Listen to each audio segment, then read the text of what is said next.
Somos Colombia y se confirma espionaje por parte del ejército. Semana revela las pruebas de cómo el ejército ejecutó un programa de seguimiento informático en el que la mayoría de sus blancos fueron periodistas, varios de ellos estadounidenses, políticos generales, ONGs y sindicalistas. Hacen parte de la lista más de 130 víctimas.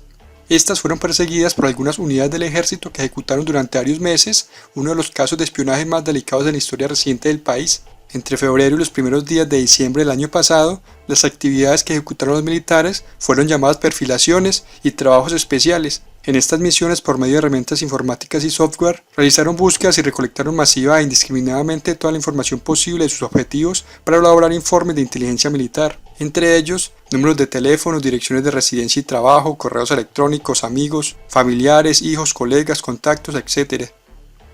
Semana tiene en su poder decenas de estos documentos. Durante meses entrevistaron a más de 10 fuentes, muchas de las cuales participaron en esta operación que incluyó al menos 130 personas, entre los cuales se encuentran periodistas, exministros, funcionarios de la presidencia, generales políticos y sindicalistas, entre otros. Este asunto sin duda desatará una gran polémica dentro y fuera del país, entre otras razones porque algunas de las unidades involucradas recibían ayudas económicas de una agencia de inteligencia extranjera. Parte de los recursos terminaron utilizados para adquirir las herramientas para espiar las actividades de los ciudadanos estadounidenses, en particular periodistas. Oficiales y suboficiales que decidieron contar la verdad sobre lo que estaba pasando dentro de la institución manifiestan que lo que se revelará en los próximos días no va a ser del agrado de los norteamericanos. A los americanos no les va a gustar mucho que parte de su propia plata, de los contribuyentes como dicen ellos, se haya desviado de los fines legítimos para la que nos la entregaron, que era lucha contra terrorismo y narcotráfico, y terminara usada para escarbar la vida de periodistas de importantes medios de su propio país. Eso va a ser un lío. Algunos se quedaban con una parte de ese dinero y fabricaban informes ficticios para legalizar esos recursos con los gringos. Con lo que sobraba, se compraban los softwares y demás herramientas usados para hacer esos trabajos especiales. Esta especie de espionaje informático ocurrió entre febrero y comienzos de diciembre de 2019, cuando comandaba en el ejército el recién nombrado general Nicasio Martínez, quien fue ascendido pese a múltiples cuestionamientos en su contra. En esta lista están los nombres de los senadores que votaron sí al ascenso de Nicasio Martínez a pesar de las múltiples denuncias y riesgos.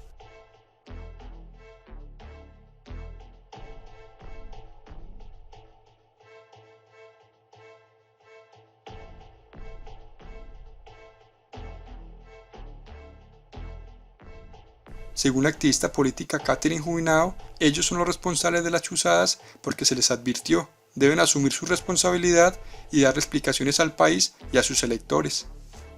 Una de las primeras víctimas de esas actividades irregulares fue el periodista estadounidense Nick Casey, corresponsal del diario The New York Times. El periodista sería perseguido por las denuncias que realizó advirtiendo el regreso de los falsos positivos a Colombia. Suboficiales brindan testimonio de cómo el general Nicasio Martínez había dado la orden de investigar su ubicación, quiénes eran sus familiares, amigos y con qué otros periodistas hablaba. La orden de los mandos del BASIP, Caimi y Qasim fue que según ellos, por instrucciones de mi general, había que conseguir todo lo que se pudiera sobre el periodista gringo, especialmente porque consideraban que, por lo que publicó, estaba atacando a la institución y en particular a mi general Martínez. Había que averiguar con quién habló para eso y, además, conseguir elementos para tratar de desprestigiarlo a él y al medio. Eso se hizo con unos portales. El coronel Rosso fue uno de los encargados de pagarle, entre otros, a un supuesto periodista que es muy conocido por tener procesos judiciales por golpear mujeres, para que publicara cosas falsas, amañadas, sacadas de sus perfiles. Nos preocupan profundamente los reportes recientes según los cuales el ejército colombiano monitorea las actividades de periodistas, entre ellos el corresponsal de The New York Times. Dichos actos constituyen un intento de intimidar a la prensa y a sus fuentes, y de restringir informes que el público tiene derecho a conocer. Periodistas colombianos, defensores de derechos humanos, sindicalistas, políticos de oposición y hasta miembros del actual gobierno fueron víctimas del instrumento de persecución. En la descripción de este video comparto el enlace al informe completo realizado por Semana. Este nuevo capítulo de las chuzadas apenas comienza. El ministro de Defensa Carlos Holmes Trujillo anunció este viernes 1 de mayo el retiro del servicio activo de 11 oficiales del Ejército Nacional, así como la solicitud voluntaria del retiro de un brigadier general. A continuación les comparto las palabras de Camilo Romero, uno de los interceptados, y después el comunicado oficial del ministro de Defensa. Como siempre, los invito a sacar sus propias conclusiones, a dejar su opinión en los comentarios y a compartir este video. En medio de esta crisis mundial de la pandemia hay una crisis en nuestra democracia en el país. Así queda reflejado después de la decisión del Ministerio de Defensa y del Gobierno Nacional al retirar a 11 oficiales del Ejército y a un general. Y esto lo hace es por las investigaciones que había adelantado la revista Semana, que en enero de este año nos sorprendió a todos, con las chuzadas, es decir, con las interceptaciones ilegales, al menos a una magistrada, a un senador y a quien les habla, exgobernador del departamento de Nariño. Ahora se adelanta el ministro, justo antes de que salga la nueva publicación de Semana, la segunda parte de esa investigación, porque allí se revela que esto lo han hecho con 130 ciudadanos, hombres y mujeres, sobre todo periodistas en Colombia. Así es que lo que está ocurriendo es muy delicado y es muy grave, y hay que decirlo de una vez por todas, y hay que ser contundentes en eso. Aquí hay un intento de secuestro de una institución de nuestra democracia por parte de quienes pregonan en la plaza pública, de quienes desde el legislativo alentan la moral de la tropa y desde los cuarteles la usan para vulnerar y violentar la democracia colombiana.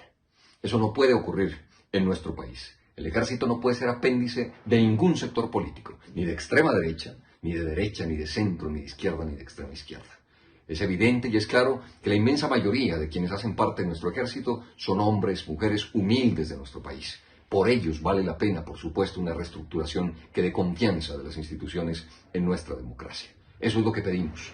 Sabemos que hechos como este han ocurrido en nuestro país, triste y lamentablemente, pero no ha ocurrido mayor cosa con esto. Las investigaciones no avanzan, están detenidas. Por eso pedimos garantías internacionales. Por eso pedimos acompañamiento a esto que está ocurriendo en nuestro país. Eso es lo que debe seguir de aquí en adelante. Pero ojo, mientras salimos de esta pandemia, de esta crisis de la COVID-19, nosotros necesitamos que la democracia no quede secuestrada, que no nos entretengan con otros temas y con otros asuntos, que lo fundamental sigue ocurriendo, la pérdida de vida de seres humanos en nuestro país. Ahí están, tristemente, masacres en el departamento del Cauca, sigue el asesinato de líderes sociales, sigue sin funcionar bien el Congreso de la República, que es importante para el fortalecimiento democrático. Muy buenas tardes. En primer lugar, deseo expresar nuevamente el apoyo y respaldo a la fuerza pública y el reconocimiento del gobierno del presidente Duque, además del agradecimiento a la fuerza pública por la tarea que vienen cumpliendo en esta difícil coyuntura. En segundo lugar, deseo agradecer igualmente a los colombianos su apoyo a la fuerza pública. En tercer lugar, debo señalar que la fuerza pública tiene y tendrá el respaldo y respeto de los colombianos en tanto siga actuando con transparencia, que es la fuente de su legitimidad y apoyo en la opinión pública nacional. En cuarto lugar, debo decir que esa transparencia incluye estar siempre dispuesta como institución a colaborar con las autoridades y a tomar las decisiones internas que correspondan frente a miembros individuales de la institución que presuntamente hayan incurrido en conductas al margen de la ley o los reglamentos internos. En quinto lugar, debo señalar que siguiendo instrucciones del presidente Iván Duque, desde cuando asumí el cargo de ministro de Defensa a finales del año anterior, puse en marcha procesos internos para fortalecer los controles al uso de las capacidades de inteligencia y ordené que se adelantaran averiguaciones relacionadas con presuntas conductas al margen de la ley o los reglamentos. Todo ese proceso empezó a surtirse, razón por la cual hoy queremos comunicarle a la opinión pública lo siguiente. En referencia a las denuncias que se conocieron hace unos meses sobre presunto empleo irregular de las capacidades de inteligencia militar y siguiendo la política institucional de cero tolerancia con la ejecución de conductas al margen de la ley, el Ministerio de Defensa Nacional se permite comunicar que desde el mismo momento en que se tuvo conocimiento de los presuntos hechos, se tomaron las medidas y se adelantaron las acciones que corresponden de acuerdo a la ley de la siguiente manera. En primer lugar, el Comando General de las Fuerzas Militares tiene aperturada una investigación disciplinaria y a su vez delegó a la Inspección General de las Fuerzas Militares para adelantar una verificación de procesos y protocolos que debe cumplir la inteligencia. En el auto de apertura de esta misma investigación se dispuso además lo siguiente: informar el inicio del proceso a la Procuraduría General de la Nación mediante oficio del 13 de enero de 2020 y compulsar copias a la Fiscalía General de la Nación para que se adelante la respectiva investigación penal a través de oficio del 13 de enero de este año. En segundo lugar, la Inspección General del Ejército permanece atenta a los requerimientos de los diferentes entes de control.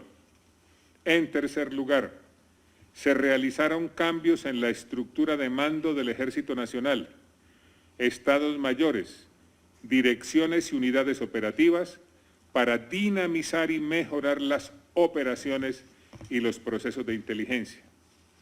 En cuarto lugar, finalizó ya la revisión estratégica de las capacidades de la inteligencia militar en su estructura, procedimientos, organización y especialmente en controles y protocolos de seguridad para el manejo de la información, con el fin de erradicar la ejecución de prácticas que pudiesen ser contrarias a la ley de inteligencia, vulnerar los derechos de personas naturales o jurídicas y lesionar el buen nombre de la institución.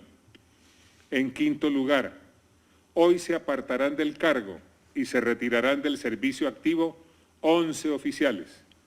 Asimismo, un brigadier general solicitó su retiro voluntario del servicio activo. En sexto lugar, respetuosos de los procesos de investigación y en aras de garantizar el debido proceso y la presunción de inocencia, el Ejército Nacional ratifica que tomará acciones inmediatas frente a las decisiones que vayan adoptando los entes judiciales y de control. En séptimo lugar, el Ejército Nacional fortaleció la herramienta CISEI, Sistema de Control Estratégico Institucional, para conocer comportamientos no ajustados a los principios y valores institucionales y así prevenir, combatir y sancionar de manera más expedita las situaciones que se presenten. En octavo lugar, los colombianos pueden estar seguros de que las decisiones adoptadas no afectan el desarrollo de las operaciones militares y, por el contrario, buscan garantizar, fortalecer la institucionalidad y garantizar la seguridad y tranquilidad en todas las regiones del país. Finalmente, mantenemos el compromiso de cero tolerancia con cualquier actuación de integrantes de las fuerzas militares que sea contraria a la Constitución, a la ley, a los derechos humanos y al derecho internacional humanitario. Queremos hacer énfasis en el día de hoy que dentro de los aspectos fundamentales para fortalecer la inteligencia militar, ha finalizado el ejercicio de revisión estratégica al sistema de inteligencia, tanto estratégico como del Ejército Nacional, adelantado desde el mes de enero hasta el 27 de marzo del año en curso. Hubo una participación activa de más de un centenar de expertos en diferentes especialidades de la inteligencia militar, con acompañamiento de validadores nacionales e internacionales. Se hizo especial énfasis en la revisión de técnicas, tácticas y procedimientos para la adecuación de protocolos más estrictos que garanticen la seguridad de la información. Importante el fortalecimiento del talento humano que nos va a permitir seleccionar los hombres y mujeres más idóneos al servicio de la institución y de la patria. Se han implementado en este Comité de Revisión Estratégica numerosas medidas de control, tanto humanas como técnicas, que minimicen las posibilidades de actuaciones indebidas que afecten el buen nombre de la institución, los derechos de los ciudadanos o que sean contrarias a la ley de inteligencia. Gracias. Muchas gracias. Muchas gracias. Muy agradecido. Ministro, dentro de los 11 oficiales todos son generales. Se conoce si el que pidió el retiro es el general Quirós, por favor. Dentro de los oficiales que están en retiro, posteriormente se comunicará a la opinión pública. Mientras tanto, mantenemos estos nombres en reserva. ¿Son generales? Hemos hablado de que hay un oficial de grado brigadier general que hizo su solicitud de retiro del servicio activo. Es decir, en los otros 10 general no son ningún otro general. Eso lo daremos a conocer más adelante. ¿Son por casos de corrupción general? Con estas medidas lo que estamos buscando es mejorar los procesos de inteligencia y mejorar los temas de transparencia y cumplir todas las políticas emitidas por Ministerio de Defensa Nacional, el Gobierno Nacional. ¿Hace cuánto se conocía de estos casos, general? ¿Hace cuánto se tenía esta investigación? Estos casos vienen investigándose de tiempo atrás. El señor ministro fue muy claro en la apreciación al inicio, que tan pronto se conocen estas denuncias, se inician a hacer procesos en todas las direcciones, tanto en el ámbito disciplinario, penal y administrativo.